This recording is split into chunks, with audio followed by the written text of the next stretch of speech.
Kia ora koutou. My name is James Russell, and if you're here, you've found Mad Surf Stories. I'm a surfer, former journo, and author of surf fiction. There's a bit more about that at the end of the podcast if you're interested. But most of all, I'm an enthusiastic appreciator of a good story, especially if it has surfers or surfing involved. There's a rich vein of stories out there in the surf community, of exploration, heroism, yard sales, wildlife encounters, loose units, disasters, and just general epicness. It's those yarns I plan to mine with Mad Surf Stories. So if you have one or know of one, get in touch by emailing me at james@dragonbrothersbooks.com. Righto, on with the show. Kia ora, folks. In this episode, we rejoin South African surfer Brett Archibald, whose Mentawais surf trip with the boys went horribly wrong when he fell overboard in the throngs of a bout of food poisoning.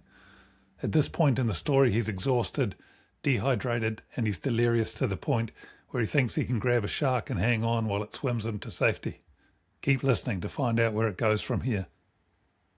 So there's got to be land nearby. So I check the current again. I'm going in the same direction as the seagulls. I'm so pumped. I'm going to hit land before it gets dark. And I don't know how day became night. I was swimming along and next minute it's pitch black. And I was like, where did the light go? Where did the light go? I haven't seen land. And I got so paranoid. I thought, I cannot swim through another night. I can't. How am I going to die? Now I'm in this pitch dark ocean. So interesting. The sea is never dark at night. I mean, it was pitch. There was no clouds completely overhead. So dark, dark night. But in the sea, there's phosphorescence. Did you see the movie Life of Pi with the tiger? You know, there's a scene in that where he's in the boat with the tiger and he looks to his right and there's all these jellyfish and they're like this beautiful purple phosphorescent in the water. I hadn't seen the movie at the time, but every time I see that movie, it just brings me back to that moment. I'm swimming along, I'm going, it's not dark. And I just saw all these little purple lanterns floating in the water, and I knew they were jellyfish. And I thought, oh my God, I'm going to go. I'm trying to push back. I'm floating straight into them, and I conjure up this plan because growing up, I grew up surfing in Durban on the beach there, and I remember being so shocked. And it's weird how memories come back to us. I had never thought of this story again, but when I was 6 years old, got onto the beach one day, my mum dropped me off to my mates and we were going to go and surf the whole day. And the headline on the lamp pole was "Kid Killed by Jellyfish" on Addington Beach. And I remember thinking, because we used to surf next to the things. You pick them up, you chuck them out the way, they sting you, it's horrible, you go and put some stuff on. But I never knew that. And this kid had walked along the beach, seen a jellyfish, it was a box jellyfish, picked it up, put it on his head, and he said, "Mom, Dad, look at my hat." And it stung him to death. So I now go, okay, this is what I'm going to do. I'm going to swim up to those things. I'm so exhausted. I'm going to put one on my head. I'm going to shove one down my throat. And then I'm going to grab another one, just hold it under my throat. And I'm going to just end my life. And I tell you, I swam into those things. They were burning the living hell out of me. I grabbed one, put on my head, and then my brain just went, what are you doing? I just started throwing them left, right. And just like the blue bottles, I drifted through them. And suddenly I'm that side of them.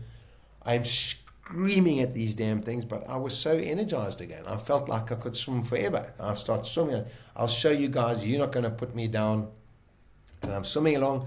I remember seeing that the clouds started clearing, and I remember looking skywards, and I saw the moon for the first time.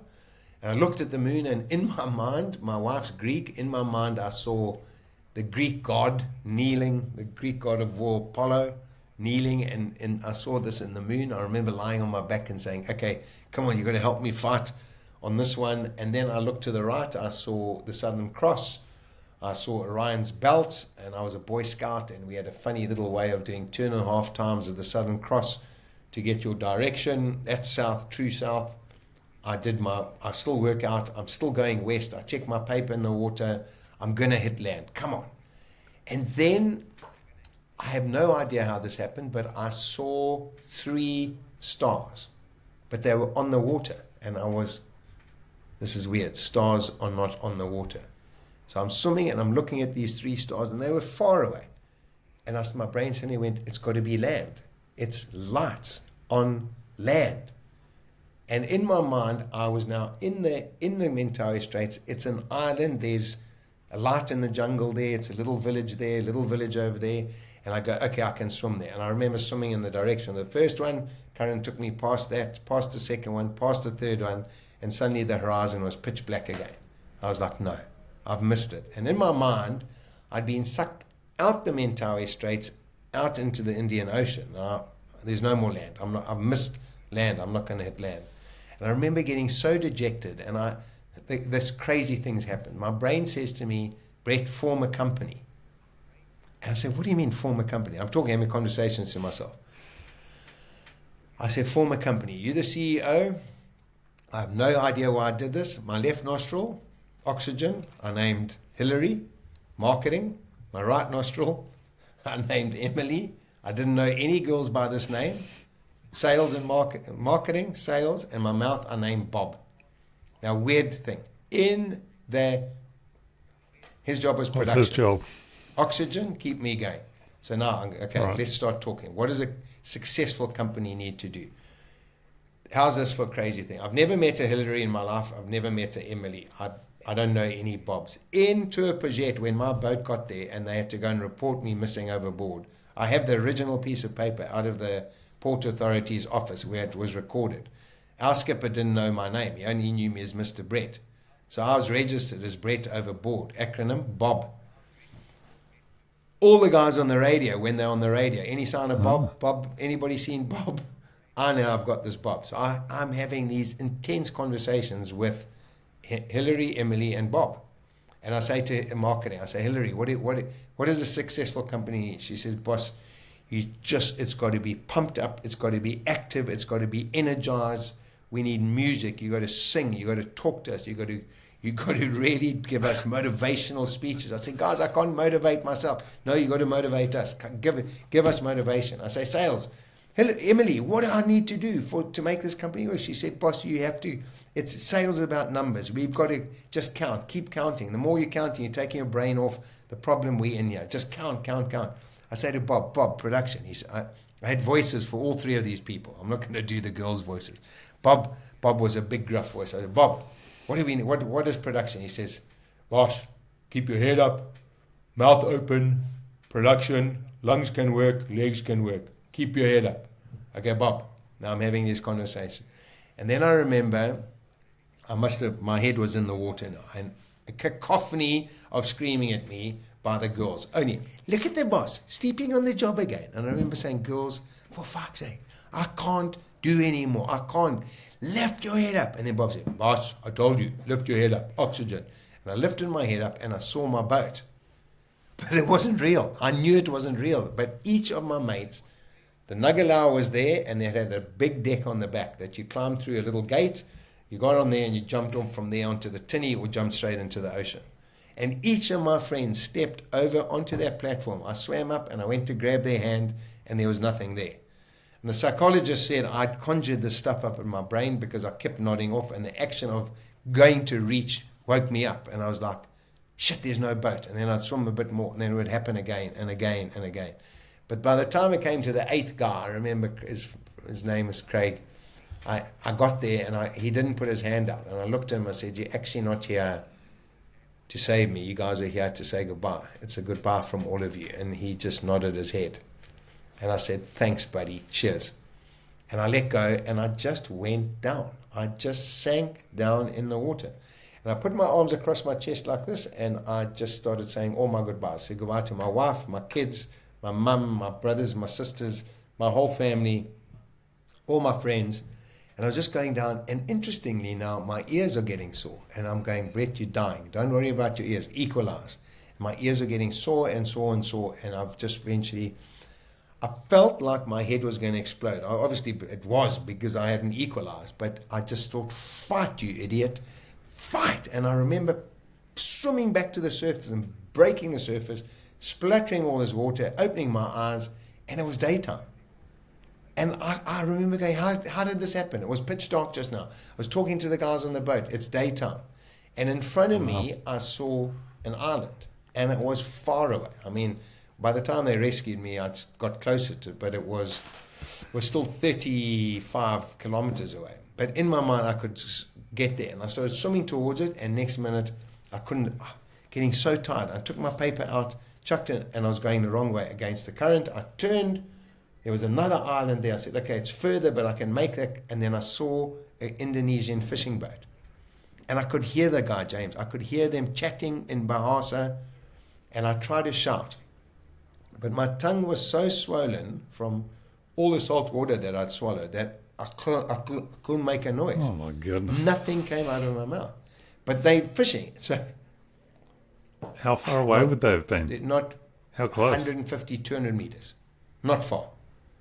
And they're fishing, and I go, and I put and then I start going, okay, my macabre sense of humor comes back again. 2 years before that, Banger was fishing one night, and I slipped off the back of the boat, went under, followed his line down, got hold of a rock on the bottom, and grabbed his line and pulled. And you fish with hand line. So he was trying to pull me up, and eventually I let go. And he towed me up, and he had been shouting, I've got the biggest fish in Indo, guys. Everybody was gathered around the railing. He pulled me up, and I went, ha, ha, ha, ha.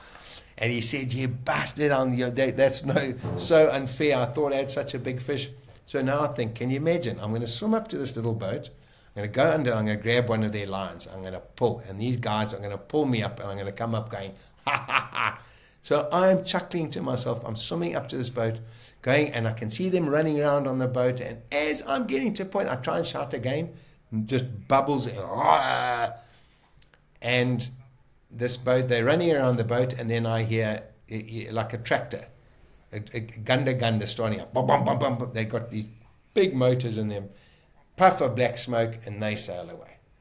And I just watched it, and I went, that's impossible. It can't happen twice to me. And I watched them sail away, and at that moment, I said, you know what, I'm done. I can see land, but I could not move my arms. I kept going under, fighting to come up. I was swallowing water, and I made a conscious decision to end my life. Before I died, it had just been, I know I'm going to die. I said, I am going to kill myself. I'm going to drown myself. And I put my head in the water to try to face forward and try to fill my lungs up with water, and I just coughed and spluttered, and I said, you've got to go under. And I remember swimming down, lying on my back. I don't think I went more than a meter under. Arms outstretched, lying. It was the most beautiful day. There wasn't a ripple on the ocean. It was as clear, and that's what I couldn't understand. How could they not have seen me? And they've sailed away. Anyway, I lie there, and I take a massive breath of water. And our bodies can breathe water in and out. It just doesn't convert it to oxygen. I breathed the water in, and I breathed it out. As it came out, this was the most interesting thing. My tongue is so swollen, and during the night, I don't know what time it was, I got to a point where hypothermia, again, is irreversible unless you get warm. The water temperature dropped from 24 to about 19. I remember one stage swimming and getting so cold, my teeth chattering, but because my tongue was so swollen, my teeth were biting my tongue. So at one stage I was swimming with these two fingers in my eye sockets and my thumb under my chin to keep my jaw closed and just swim with one arm. So my tongue is, your tongue obviously heals very quickly, but my tongue was so sore.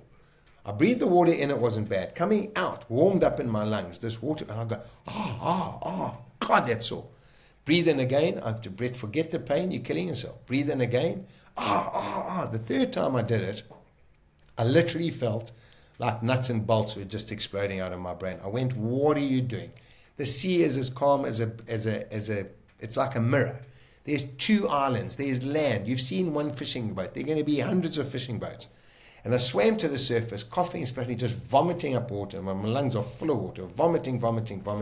And I look up and I saw a black cross far on the horizon.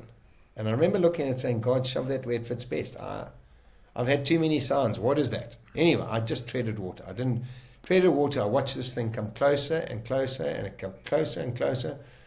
And next minute, it got closer and closer, and I still just this thin little black cross getting bigger and bigger. And then suddenly, I saw the top of a boat.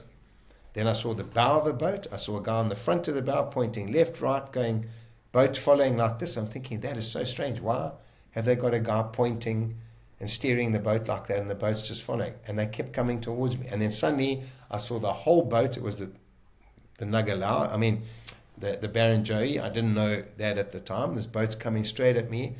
And they come. I thought, I'm not even getting excited. I can't have this happen again. I'm just waiting. They're going to sail right up to me.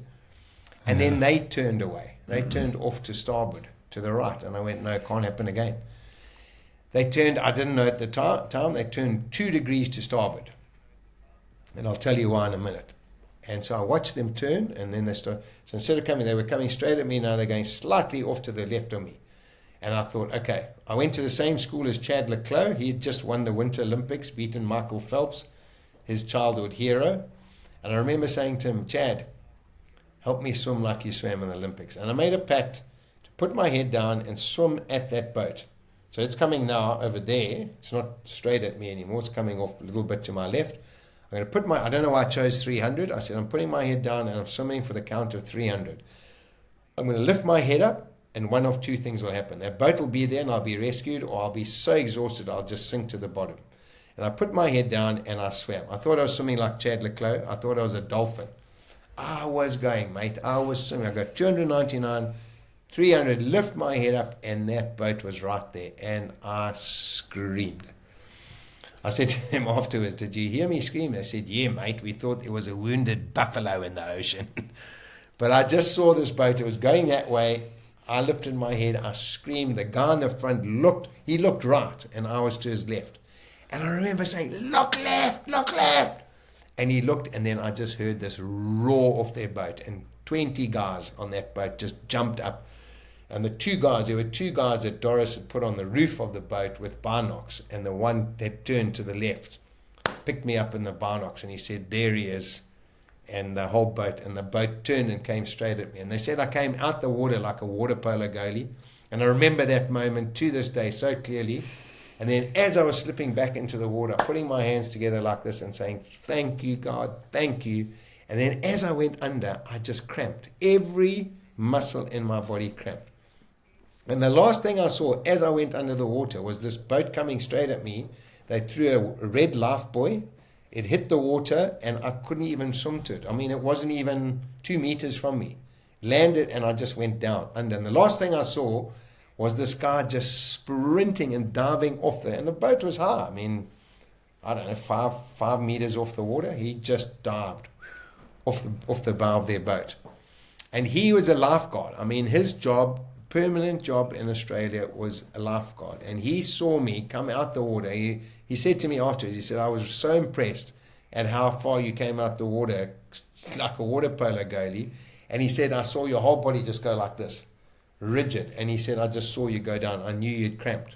Anyway, I'm going down under the water. I remember putting my hand, and I said to my wife, I said, Neets, how ironic is this? I'm 1 meter away from being rescued, and I'm not going to make it. And I just went down. And I remember I said all my goodbyes again. And interestingly, I was at such peace. I remember saying, you know what, I gave it everything. I gave up a couple of times, but something happened, and I came back and I gave it everything. So I'm okay. And I was going down. My ears started getting sore. I didn't even worry about it.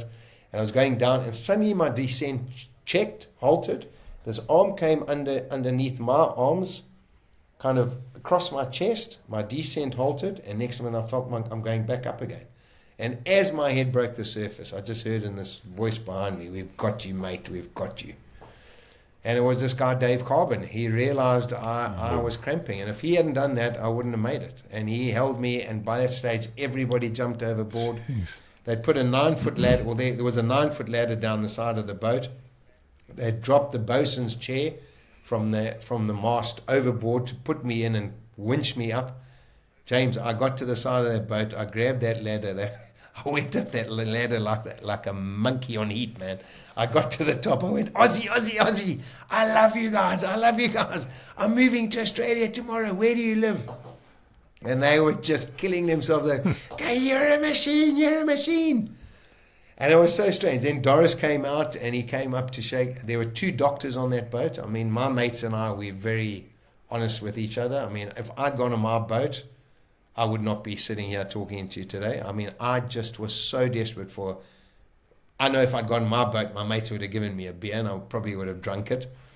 There were two doctors, one of the top urologists from Perth and a biokinetist chiropractor. And I said to them, guys, he said, sit down.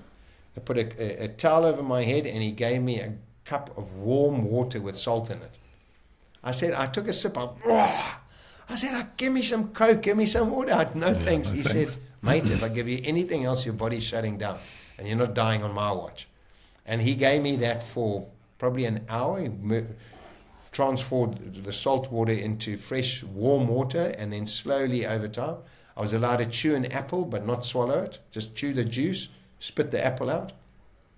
And I was like, wow, right. Perfect. It's a perfect rescue team, isn't it? You know, so incredible. And then they said, the doctor said, tell me exactly what you've done. I told them I just tried to drown myself. In seconds, they turned me over. They put a surfboard out like a table, lay me on, and they started beating my chest. And I mean, they grabbed a jug. They took 7 liters of water out of my lungs. I would have been dead in 2 hours of secondary drowning, which I didn't know about at the time. Now I'm so aware of secondary drowning. I mean, number of people that get rescued from a near drowning, they get taken home, they go home and they go to sleep that night and they don't wake up because their lungs are so full of water. And now in our country, and I know in Australia, if you have any form of a near drowning experience, you have to go to hospital. You're forced to go to hospital, have your lungs checked, have your lungs pumped. These guys took the water out of my lungs. They fed me, they showered me, they gave me fresh clothing. I ended up spending 7 hours. I mean, the interesting thing, the one part when I met Doris, you know, I told you I'd been stung by all those jellyfish. It was so weird. In the water, the stings weren't sore. The moment I got out, I'm in this pair of board shorts. I'm standing there. I've got all these red welts over me. And I said to him, I said, thank you. I mean, how do you thank anybody for saving your life? I mean, I just wanted to hug the guy and kiss him. I just thank you. I said, is there any chance you got any cream for these stings? He says, mate, you've been swimming for 29 hours. Harden the fuck up. I said, yes, sir, yes, sir. Shall we go for a surf? And it was just incredible. I mean, I spent 7 hours on that boat with those guys. I tried to sleep. I mean, the doctors were saying, you have to sleep. I said, guys, but by this stage, I hadn't slept in 102 hours. I said, I can't sleep, man. There's no ways I can go to sleep. I said, can you bring me a book? And they brought me some writing paper, and I just started writing everything my mind could remember of the whole trip. And by that stage, my boat had been contacted, but they had gone all the way back to Padang, so they were sailing, racing. So I spent 7 hours with these Aussie guys. You know, it's such an incredible story. We were meant to have been 10 South Africans going on the surf trip. They were 10 Aussie blokes, mates, going on a surf trip. The day before they left on their trip and the day before we left on our trip, one of my best mates out of Dubai was diagnosed with skin cancer and had to be operated on immediately, so he pulled out. One of their guys pulled out. We were celebrating, I told you in the beginning, we were celebrating a 50th birthday. The two guys, they were celebrating a 50th birthday. The two guys whose birthday it was on the day I was rescued. Both their birthdays were on that day. So these two guys, I mean, we ended up going back to Dreamland, parking the boats there. They tried to have a party, try to have a combined 50th birthday. I managed to, the guys who'd gone, managed to get the Baron, the owners. You know, everybody was just so exhausted. But I mean, it was just so incredible. You know, the owners of the Barrenjoey, that was another whole story. Doris had headed out on his boat. His boat had got into trouble. He'd got to Tour Paget. He'd swapped boats. He'd taken the Barrenjoey because one of their charters hadn't arrived, or cancelled at the last minute. So the Barrenjoey was available. It's just a story of synchronicity and coincidence and little things. Like I told you, Doris had turned. The Barrenjoey turned 2 degrees to starboard. He had gone to register his boat sailing back from Mentawais they had 2 days left of their trip. We had only just started our trip. They were going to go back to Padang. So this was on a Wednesday I was found. So on Tuesday I'd been now officially man overboard. He'd gone to sign the boat out that day because they were going to go down to different surf spots and from there straight back across to Padang on the Friday. He had gone in to register in Turpajet that he'd be leaving on Friday to sail back to Padang, and he overheard that I was missing overboard. And he went back to his boat and he said, guys, there's a Sapphire overboard, we're going to look for him.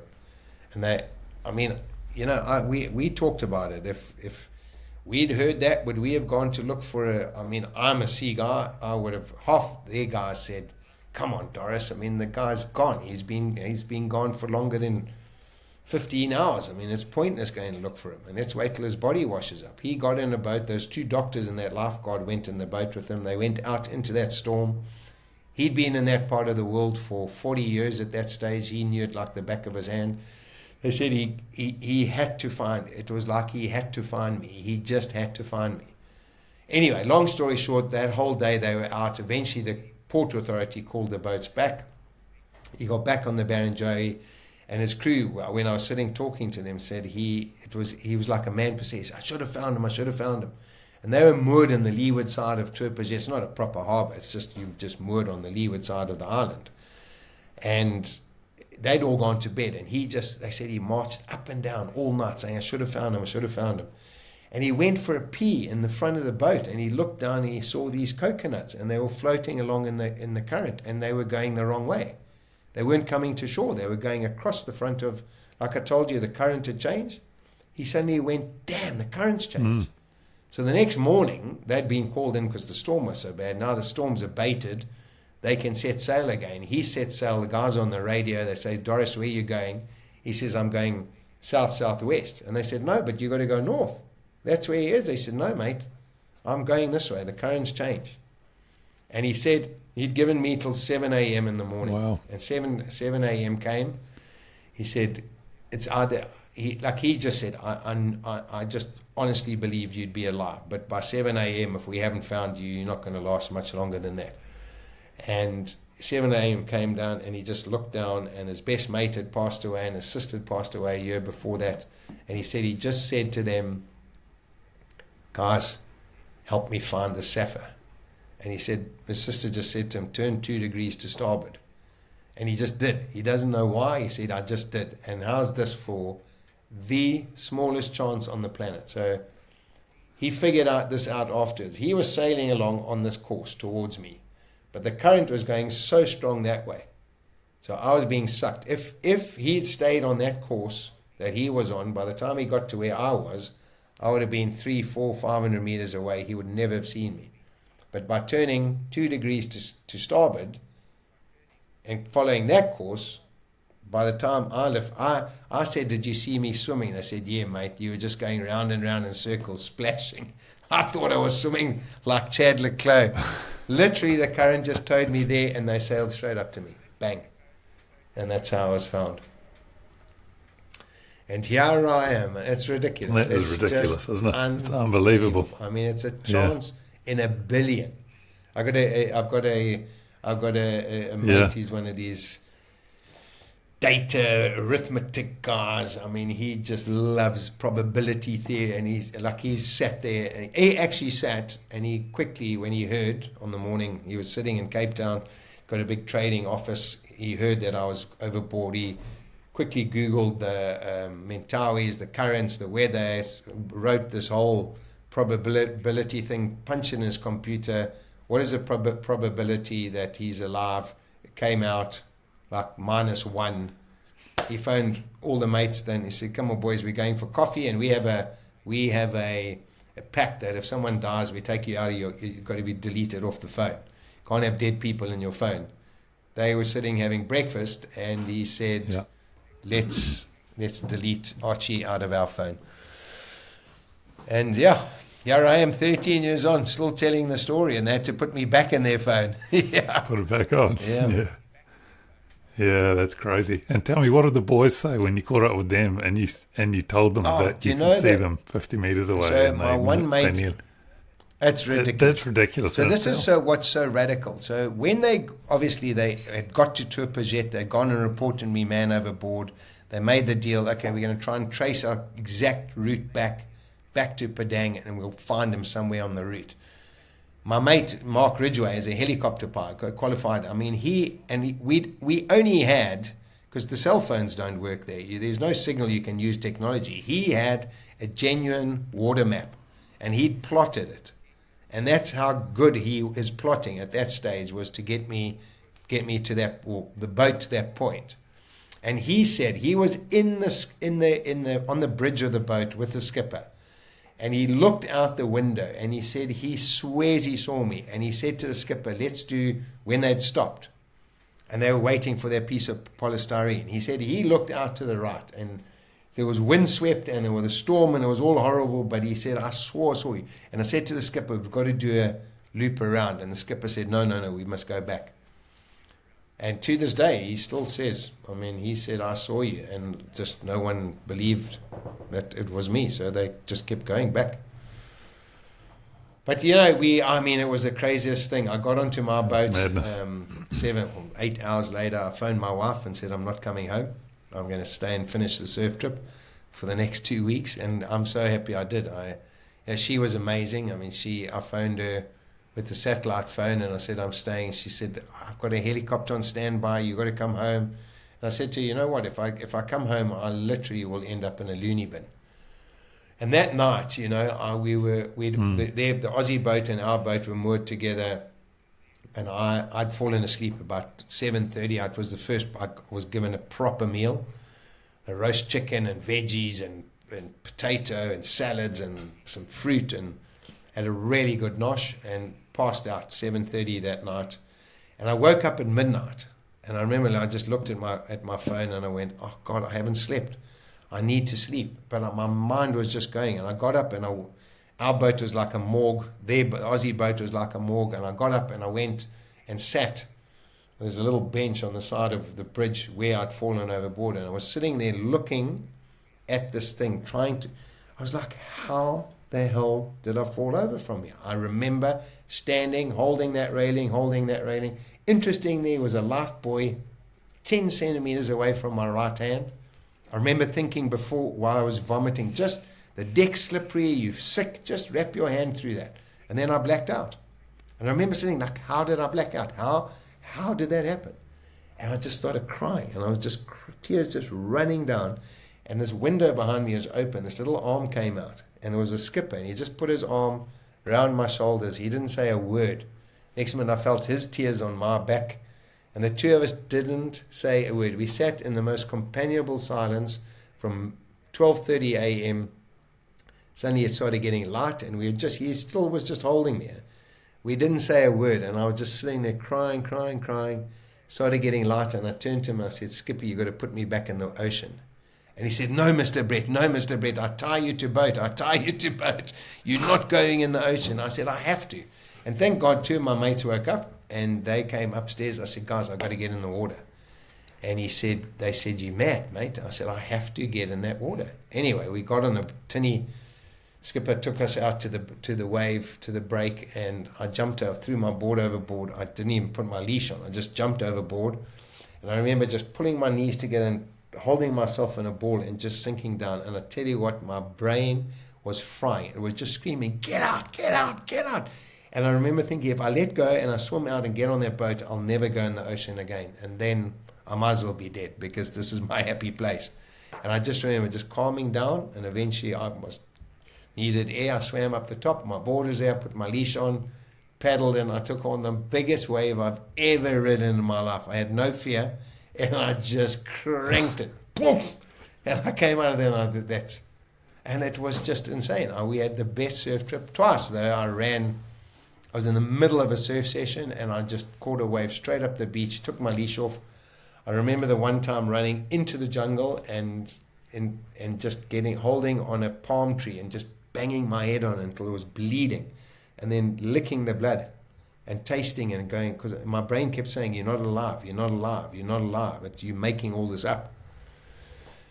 And then I just sit on the beach and calm down and get on my board and paddle back out. And I had I went through a lot of post-trauma, post-traumatic stress syndrome when I got home for about 2 years. But fortunately, I had this amazing life coach that I'd worked with. I saw a lot of doctors.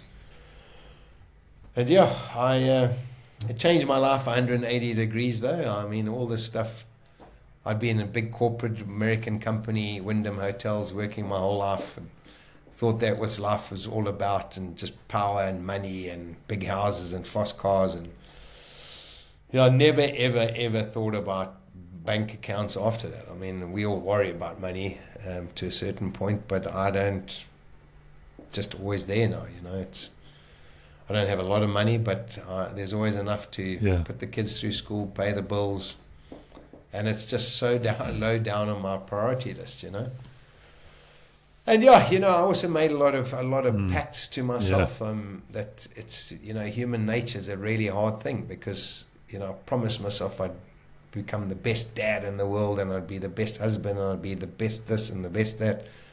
It's just really hard to keep that up, We're human and we make mistakes, and I really beat myself up about that for a long time. Yeah. I'm still very blessed. Here I am, 13 years old, talking to you in the furthest country away from where I could be. And you going for a surf probably later. And well, it's pumping here this morning. Yeah, I'm going to try. Yeah. Tell me, so you were talking about a charity? And also tell me about your book. So it was so interesting. I came back. So on that boat for those 7 hours with the Aussies, we were just talking, but I was just writing, and I was writing, and I was writing. And then the 2 weeks on board our boat, when how my mates and I, we sat around that dining room table, we had that map out, we were talking about, and all that time I was just recording and writing. Just because, not for any other reason, that it was such a radical thing, and the enormity of what happened to me. I remember thinking, I'll never be able to describe this and remember all this. I have to write it down because for my kids, they were 9 and 6. So they're never going to remember this. So I have to document it so later when they're adults, I can sit and go through it all with them. Anyway, I ended up filling an entire school A4 exercise book and another exam pad. I just filled all that up while you're writing, listening to my mates. And then when I got back to South Africa, I'd never thought of writing a book. I just wanted to do the notes and document it. And I literally got off at the airport, and I didn't realize how big the story had been worldwide. It had made front page of every single major newspaper in the world. And not because of Brett Archibald. I just think the world wanted a good luck story at the time. The world was in such a mess at that time. And also, my helicopter pilot mate had got hold of, on the satellite radio phone, had got hold of his wife and said, get hold of the Australian Navy. They're the closest guys. They'll be up to. They contacted the Indonesian Navy. And the admiral of the Indonesian Navy, his first question was, how long has he been in the water? Longer than 3 hours. And the Australian guy said, yeah, he's been at least 10 hours. They said, oh, well, he's dead. We're not going to mobilize anything because we'll wait till his body washes up, But then the National Sea Rescue Institute in South Africa, they got onto it. They were hounding the Indonesian Navy. And so it became a really, really big story. And so when I landed back in Cape Town 2 weeks later, man alive, there were just TV stations, there were newspapers there. I didn't even have a chance to, I was hugging my kids, and my daughter was ripped out of my hand. My 80-year-old mother was ripped away from me to be interviewed by one of our radio stations. It was carnage. And I eventually, I couldn't go anywhere. And somebody said to me, you need to get a PR agent. And fortunately, I knew a lady that I got hold of, and I went to see her, and I had taken all these notes I had, and she looked through and said, what is that? And I said, that's just what I have documented down. She said, can you leave it with me tonight? And she started reading it. She said, oh my God, you have to publish a book. And I said, I don't know how. Anyway, she said, I'll help you. And we found an incredible lady who ghost wrote it for me, and her and I worked together for 6 months straight from the time I got back. And the book, interestingly, was ready and to be published in the June. So that happened in the April. It was done and dusted by June. And I just couldn't read it. James, I couldn't read it. I picked that thing up, picked up the manuscript, and I started reading it. and I couldn't get past page 3, and I'd just break down and cry and cry and cry.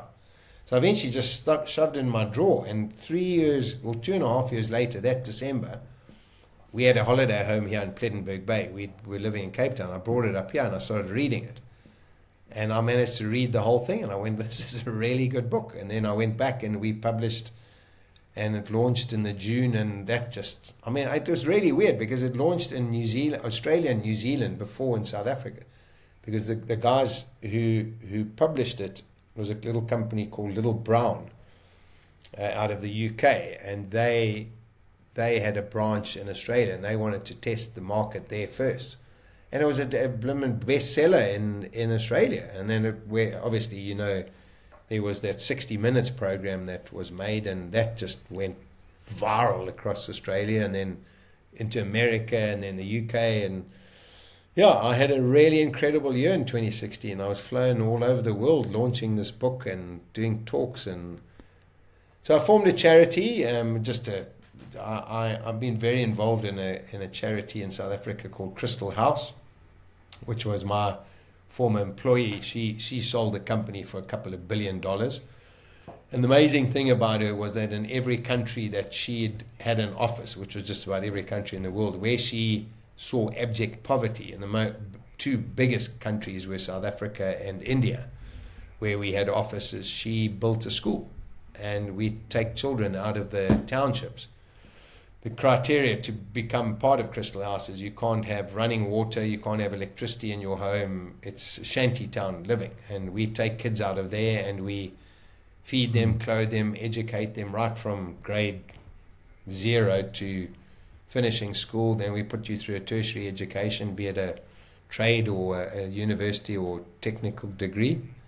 And then your only obligation is for 2 years after that, whatever, once you start working, you have to give your time and some of your earnings back to the school. So it's an incredible program. Mm-hmm. And then National Sea Rescue, obviously, I mean, the work they did and keeping my wife posted and all that, they were beneficiaries. And I'd originally done it with SA Swimming, South African Swimming as well, but found that to be a very amorphous organization. So now I just do it with a life-saving. I was using Clifton Life-Saving in Cape Town, and now I support Plettenberg Bay Life-Saving. Because those guys, they sit on the beach day in and day out looking after all of us, and they get no recognition, you know. So those are my 3 charities, yeah. Yeah. Yeah, brilliant. Brett, can I just ask about your wife? She must have had a pretty terrible time. And did she tell the children while you were missing? No, so the most amazing, it's hold that information from my wife is the most amazing woman I know, and she's my best friend. And she, there were times I heard her screaming at me saying, "Swim, you bugger, swim." I mean, she had the most torrid time. She was woken up at 5 a.m. that morning. It was really interesting because there were 8 guys left on our boat. 4 of the guys said, and I would have been one of them, they said, "Listen, guys, he's gone. It's pointless us going to look for him. It's a 200-kilometer crossing. We're never going to find. Let's just wait until his body's found. Let's phone Anita. Let's tell her." The other guys were like, "There's no way. We're not phoning Anita. We're going to look for it. We're going to find him, and then we'll phone her." And they actually started having a bit of a Barney. They were boxing amongst themselves. Eventually, they all decided, okay, we go and look. They managed to get a call through to that friend of mine. I said, the last one, who just shook his head and said, "Yeah, well, we're here to say goodbye." His wife, lived in the same village as us. They phoned her. Shame. She had got up. It was bucketing with rain in Cape Town. She'd gone and knocked on the front door, climbed over our fence, and she had knocked on the door, and my little son had gone, and he didn't even open the door for her. He came back and said, "Mom, Auntie Lou is at the front door." So she went to the front door, and there was Louise standing, trodden, sopping wet. And Anita said, because we had a cottage pane, you could see through the glass of the front door. Said she noted 2 things. She was soaked to the thing. She looked completely terrified, and her jumper was on the wrong way around. She had the inside out. She had the label was on the front facing outwards. So you opened the door and she said, "Where's the boat?" And Louise said, "We've got the boat. Brett's not on it." And Anita just sank to the floor. And interesting, my wife is a young Greek lady who's got this beautiful mane of thick black hair. In that time that I was in the ocean, her hair turned completely grey from every route, from black to white. But it was an amazing, her family, we'd had a wedding just before I flew out, so her family was still all in Cape Town. They all came into our house. We'd just bought this house. It was a complete renovation required. The roof was leaking, but everybody just moved in there. And it was incredible. I had really good old ex-work colleagues that we'd worked together that worked for Apple computers in South Africa. We had no internet. My mate arrived with a van loaded up with laptops, with 5G little dongles, and this whole place just turned into like blimmin' CIA headquarters. Guys were communicating with every surf camp, every surf boat that were out there. I mean, my wife's one cousin, who the wedding we went to, she'd been on the yachts, and her husband is a skipper, so he was really connected in the super yacht industry. He was on the phone with everybody, so it was just a hive of activity. But I told you I heard Anita shouting at me. Her sister's a psychologist, a trained psychologist, and I remember going to her when I got home and saying, her name's Helen. I said, "Helen, how was Anita?" She said she was unbelievable. She said to the kids, Louise left to say, I'll come back now. Anita walked, gave the kids breakfast, phoned her sister. Her sister said the kids must go to school, just keep them away from all the drama. So other people said, no, they mustn't go to school. So she said, just take your breakfast and go and sit in the TV room. And the kids were like, hey, this is hallelujah, And then my son said, "Mom, where's Dad? Is everything okay?" She said, yeah. Daddy's boat's we can't get hold of Daddy's boat, so we're a bit worried about it. Anyway, her sister came. She took them off to school, so they weren't told. They were told this, and obviously by this stage, it's all over every radio station. My mates were dropping their kids at school and standing there and looking at my kids and crying and going. And everybody was trying not to mention it, and the teachers were all chatting about it. But somehow the kids got through the day, and one of our friends said to Anita, "Let me just take the kids." Their daughter and their son were the same age as our kids. We'll take them home after school to our house, which they did, and they kept them. So they thought they were just having a play date, So they weren't exposed to any of the absolute drama. And then my wife spoke to psychologists, and she said the best thing is to let them have a sleepover with their friends tonight, and if there's no news tomorrow, then we sit them down and tell them. And then by the time the next morning came, I'd been found. So they got told. So they were like, found. "Oh, that's cool." I mean, my son went, "Oh, Dad," he said, "Mom, were there sharks in the water?" And I say, "Sounds fun." "Oh, there are no sharks. They didn't eat, Dad. That's fine. He could have swum for another few days." But it's. Yeah. I have one last question for you, Brett. And it's, have you been back to the Ments for a surf trip, or did you go back and did you go with Doris when you went back? I sadly have not been. I've been on 2 boat trips, but to the Maldives, not to the Ments. I'm in touch with Doris. I have promised him. I promised my son a surf trip in the Ments. He's just turned 19, and he's just doing his boating and yachting courses, and then him and I'll do a course. But I'm trying to rustle up a crew to go and do one last. We've all got one last trip in us, and we'll definitely do it with Doris. Yeah. He's a good man.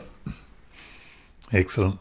I also have to mention I don't know if you've listened to it yet, episodes 5 and 6 were Elliot Foote, who I'm sure you've heard of him. He did, I think it was 38 hours floating in a similar situation to you, but he had a surfboard, which is But But his his story is, is pretty you know, incredible. what's interesting, because I remember saying to the doctors, like, if I'd had something to hold on to, would I have made it longer? Because I tell you, when I was found, my blood pressure was 64/48. And I don't know if you know, I mean, I remember saying to the doctors, how much longer did I have? And the main sports science doctor that I worked with, he said, Brett, at that blood pressure, he said, your heart was, you wouldn't even know it. If you'd given it another big burst and swum and swum and swum, you would have been somewhere and your heart would be going ba-boom, ba-boom, ba-boom. He said it would have just stopped. You wouldn't even know. He gave me 10 hours.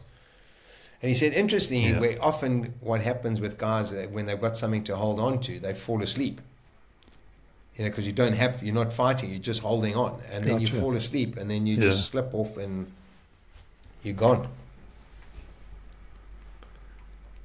Yeah. He was, he's a young fella, to be fair, and he's an absolute athlete. He's now doing these long distance paddles and things. Is he based, living but yeah, in incredible New Zealand? story. Yeah, an Aussie. He's an Aussie. Okay. Yeah. Yeah, I must actually get hold of him. Yeah. Listen, Brett. Oh, well. Yeah, do. Well, Trade stories. it's a pleasure. Listen, thanks, Brett. Pleasure. We really appreciate you. Thank you for having taking me the on time. your show, man. Take care. Amazing story. Come surf J-Bay with me one day. Yeah. I hope you enjoyed the show. If you have a mad surf story or know of one, get in touch by emailing me at james@dragonbrothersbooks.com. The following is a chapter of one of my surf novels. You can listen to the rest wherever you get your audiobooks, including Spotify, Audible, Apple Books and Google Play. Or if you like books made of paper, you can find them on my website at dragonbrothersbooks.com. Just click on the menu and select Books for Adults. Or you can buy them on Amazon. All the best.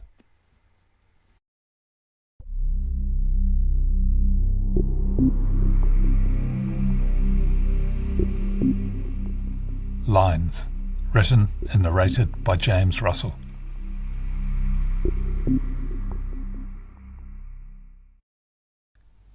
Chapter 7. It's getting dark.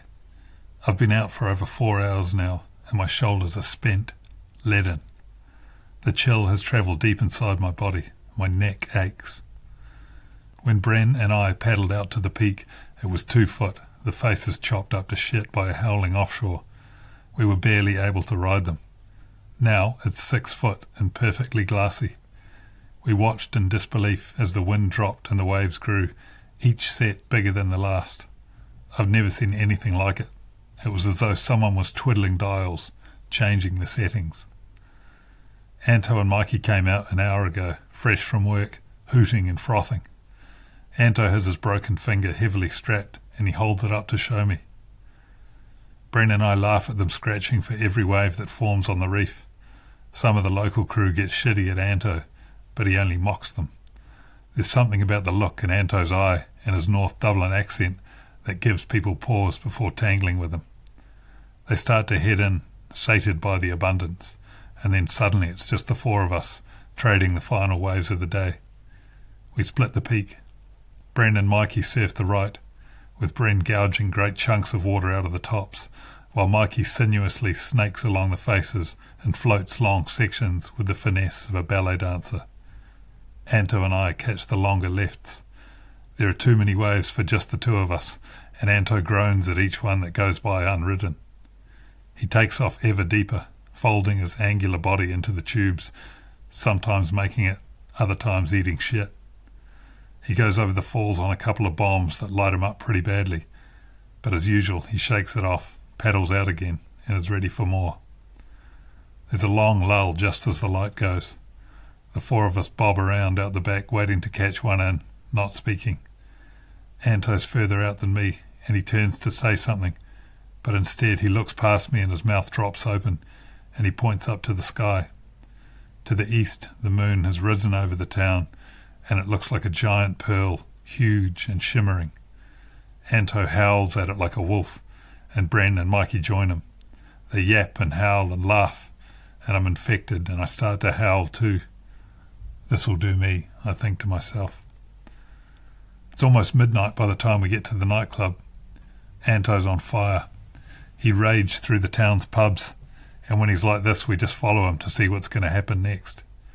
Bren has to work tomorrow, so he peels off outside the club and goes home. The sign outside says there's an ABBA tribute band on, and I think it's going to be shit, but the place is absolutely heaving. Half the people there are dressed like ABBA, and there's an air of joyful madness about the place. Anto disappears immediately and is back with a handful of E's before I even make it to the front of the queue at the bar.